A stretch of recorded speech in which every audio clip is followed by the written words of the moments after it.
Hello, everybody. We're live again. um, this AMA session with Tattoo team with me. I'm Belbix, and let's discuss interesting opportunities. Um, as you can know, BC launched a program with some kind of uh, grants, as I remember. Yeah, fund. Growth fund for DeFi projects. And as you can know, we already launched a bridge with Aniswap for Tether token on BC network. And I will discuss this launch on BSC. Of course, we thought about this. We thought about this since our launch 2 months ago, more than two. And currently on Polygon, we have something like MVP, minimal whales MVP, you know, whales viable, minimal viable product. We have yield aggregator that successfully earned money. We have pretty big buybacks. We already implemented unique features, and I think on next cycle we will get perfectly balanced system with auto reward distribution, with incrementing liquidity for our pair, and we should get a huge growth in KPI. For me, it is the most important. You can see that last few weeks we didn't deploy new strategies because of course we are cooking a complex solution, as you know, and also I don't want to use simple strategies for vaults. We have auto folding for single assets. It works perfectly. It earns good money, And I will build Money Lega based on single token vaults. I already described the idea for a swap solution based on vaults, and right now I already have proof of concept. It requires a lot of tests and adjustments, but it works. I connected to implemented Uniswap with vaults. It is a union idea with the best in the industry swap solution with vaults and with pools. And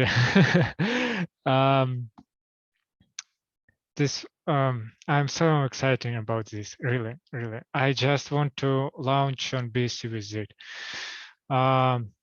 Of course, we can launch with classical mode with vaults and simple farming some LPs, liquidity pairs on PancakeSwap, probably adopt or folding strategy for Aave maybe on BSC because Venus has fees.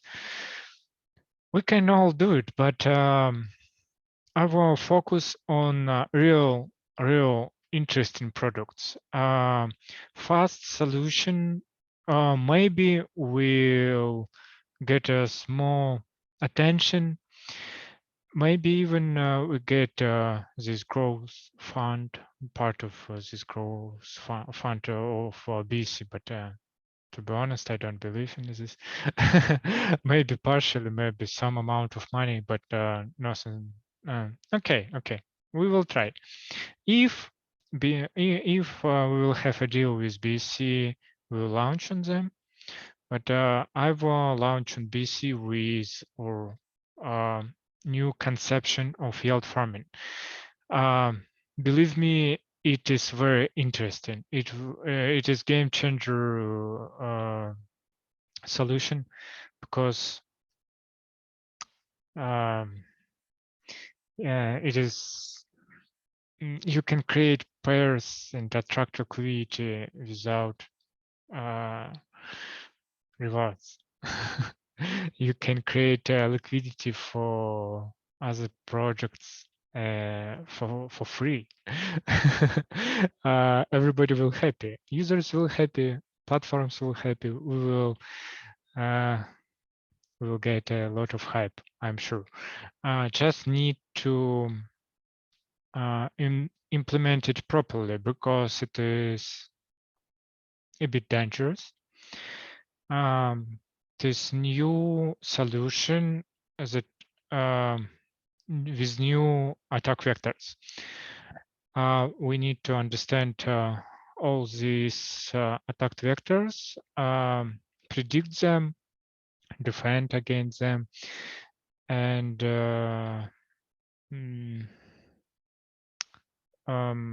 probably I will implement it in the way when you will not see any difference with classical Uniswap solution. You should not care what on the background. You should be able to swap and just probably without fees. Of course, we will have a little fees, not 0.3, but I don't know. I will think about this. But we'll earn monies on other. On it will be a part of all ecosystem. So let's see if we will have opportunity on BC. We will implement it. It's not so difficult. More works for UI, and we're pretty busy with new UI features for PawnShop, and I don't want to lost focus on this because it is very easy to start implement different networks and start. I like focus on concrete things with a huge opportunity. So let's see. I know last weeks we didn't have huge updates. We had formally we updated a lot, but it was technical update. We deployed 1.2 version of contracts. I described it. It is a huge update, but for users, nothing changed. And it is good. It was changes with bug fixes. Now we don't care about SushiSwap. If SushiSwap or anyone else didn't refill their master chief contract, you will able to withdraw and don't scare about anything. Of course, it is auto reward distribution system preparation. I will deploy final contracts on next week. Okay. We have a few questions from what we found. How likely a malicious individual can exploit the protocol if he successfully manipulates the price of some asset? It is very abstract question.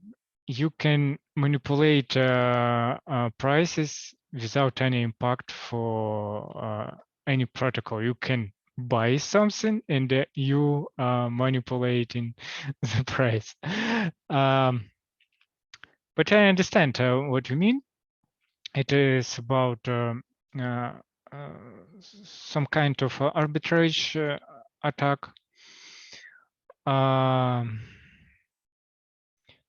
We are not eligible right now. Oh, of course. For the first, we are not eligible still, even out of holding, not eligible for this. And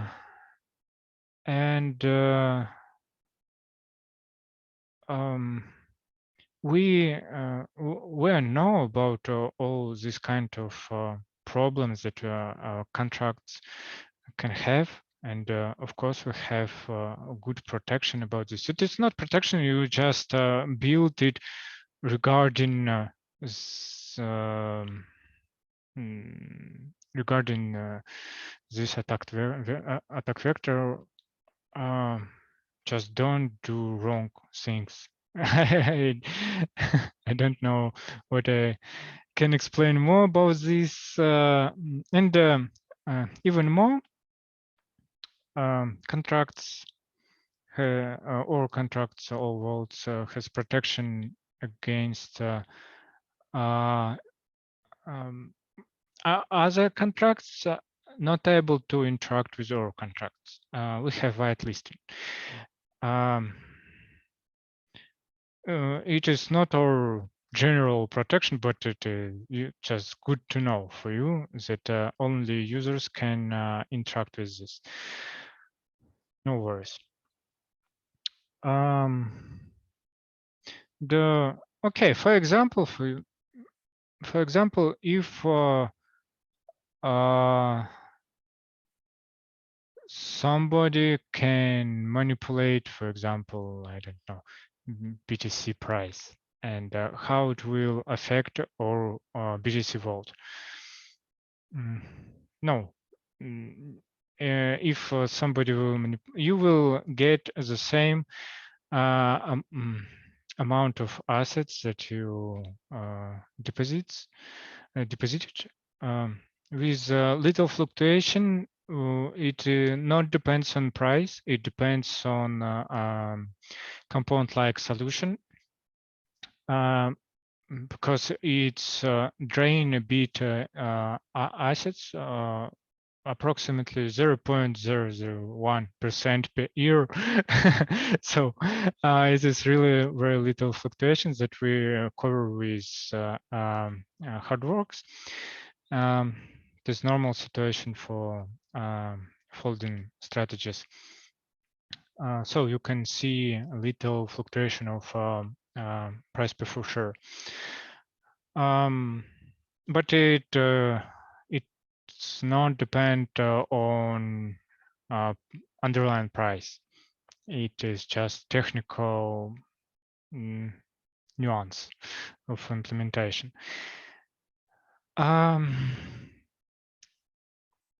Share your thoughts regarding the degree of safety of Tetu protocol. We did our best for safety.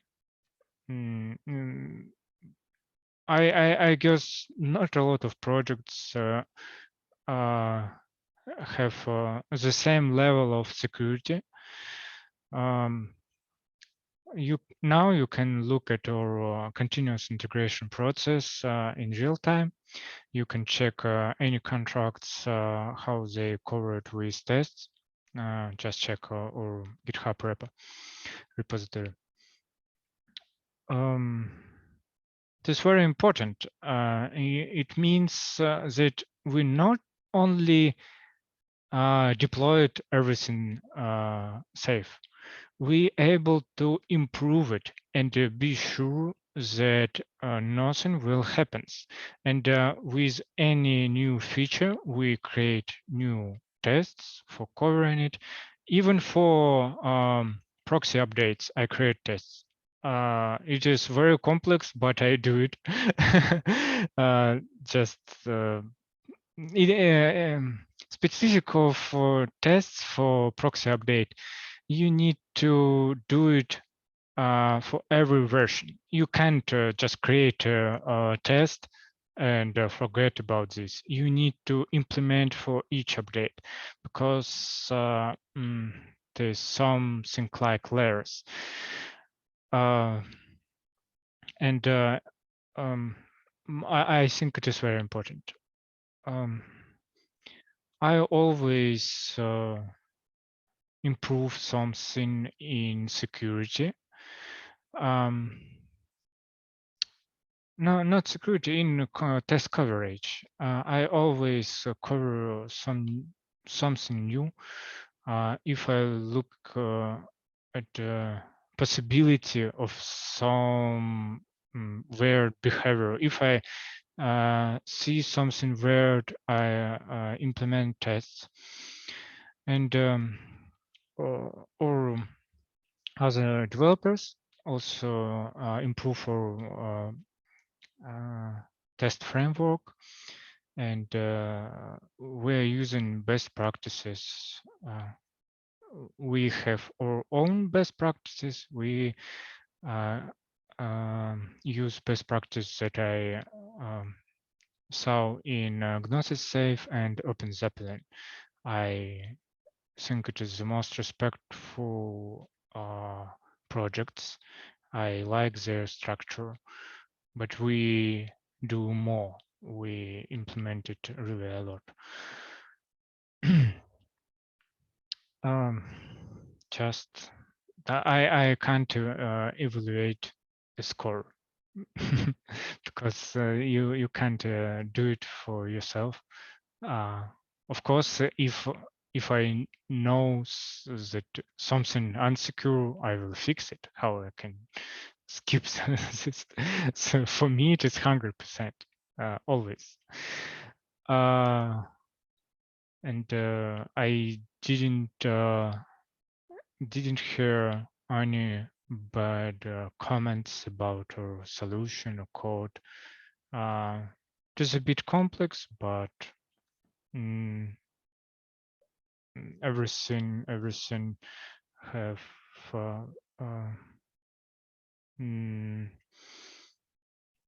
good structure, test coverage. Okay, enough about this.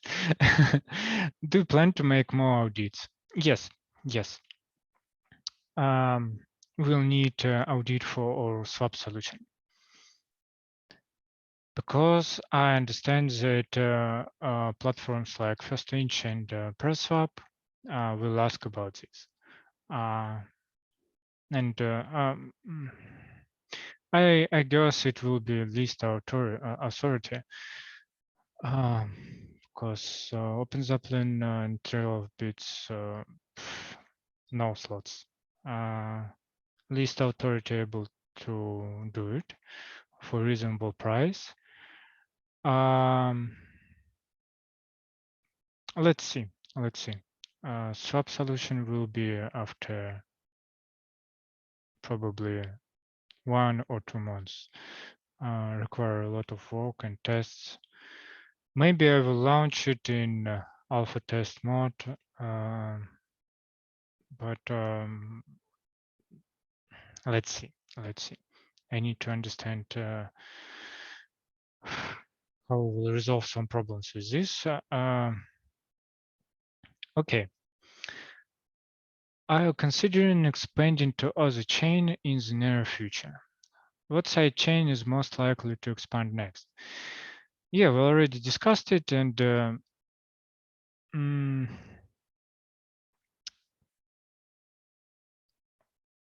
I see. Of course, BC looks very attractive, especially with their program.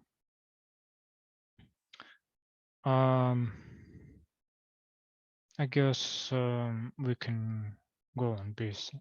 Let's see.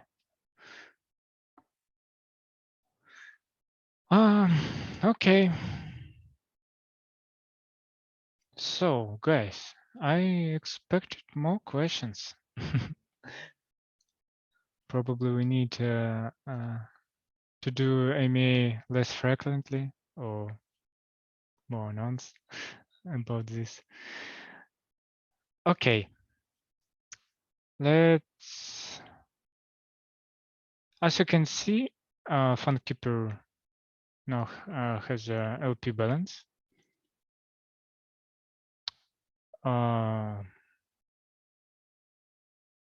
I'm happy to see these numbers, really. Just for a few days, we got 4% of liquidity, and after months, we'll have a half liquidity that we have now under protocol control. I think it is a huge numbers for us, and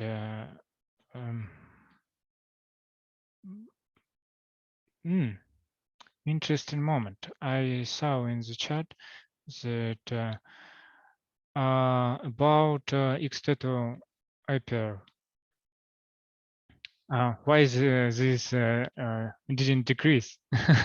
Because we have less part for profit sharing pool.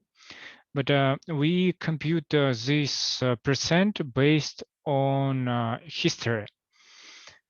And we do it on chain. You can look at contract reader. Contract reader compute APR based on price per full share history, and it based on a few months of changes. So it is an average percent. Probably we need to show this number in moment, but it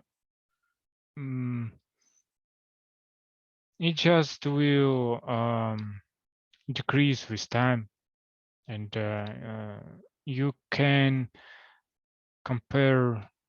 Okay. Probably I will add something like instant IPR for your understanding how much you earn right now, not in the history, and it's anyway can't be a prediction like we have for rewards. For example, if you have a token, if you see token as rewards, not auto component, with token we can predict rewards based on current TVL and token amount. You can predict APR and show your future income, even with more accurate numbers. I want to implement a lot for user statistics, but we don't have enough time.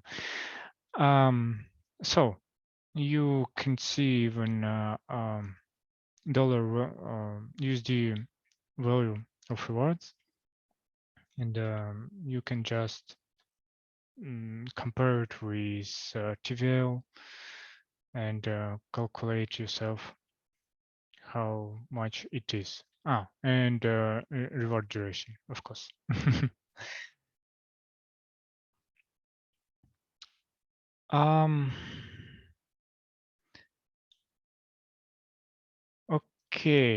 Okay.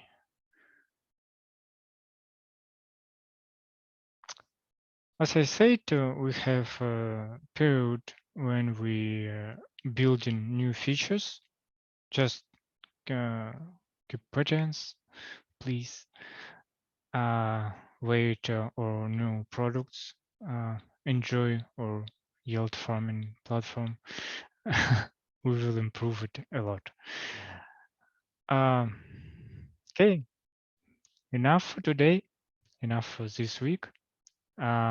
You can always ask your questions in AMA weekly channel on Discord, and I will answer on the next session.